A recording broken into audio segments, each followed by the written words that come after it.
อันว่านั่งเมืองเจ้าผู้สดีต้นยางพอได้ยินจังสัน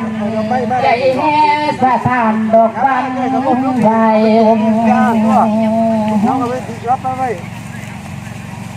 พระนางบ่ได้นิ่งดัวเฉยเมื่อย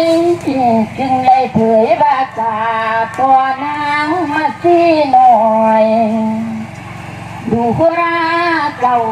คนดอนลูกแม่ทั้งมาสิความพร้อมฟังผ่อนแม่สิจาขันลูกเราจังสัน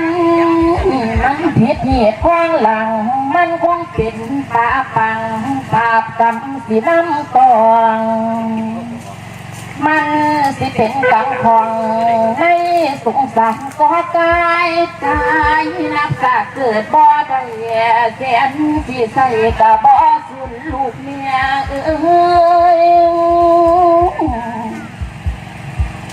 พ่อว่าพ่อแม่